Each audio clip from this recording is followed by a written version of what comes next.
Welcome back to another episode of Sean Walker's Daily Word. Today's title is Healing the Wounds We Inherited. I'll be reading from Exodus 23:9 in the NLT.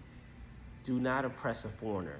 You yourself knows how it feels to be a foreigner, for you were once foreigners in the land of Egypt. Here's what I heard. People get delivered, healed from deep wounds, and then turn around and treat others the exact same way they once cried to be freed from.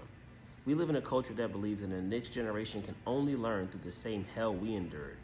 But survival isn't the only teacher. You may have been raised by people who made it their mission to teach you a lesson instead of teaching you the principles of God, how to love, how to forgive, how to carry yourself with grace.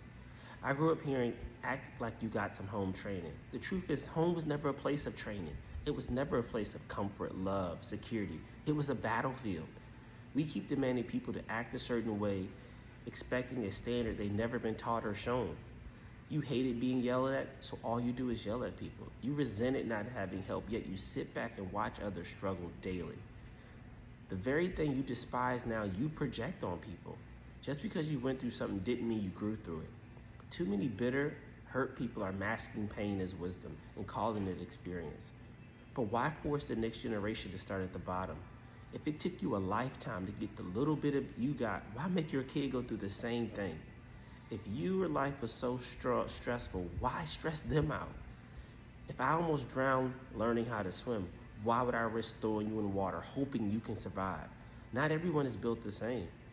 So why make your loved ones, friends, family suffer? If you can make their life easier, why does helping people bother people so much?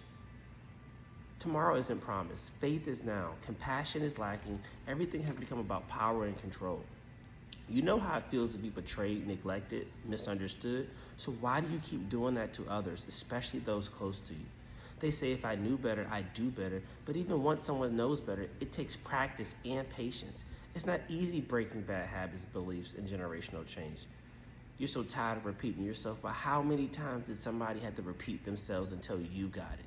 How many times did God have to tell you before it sank in, before it registered, before you finally got it? How many times? Egypt is more of a place than a mindset, a place of bondage, pain, ignorance, slavery. Many of us was once foreigners in our own land, in our own mind, in our own house. Some of us are still foreigners to our own family. So don't act like because you got a little money, a decent job, a few designer items that you're better than anybody.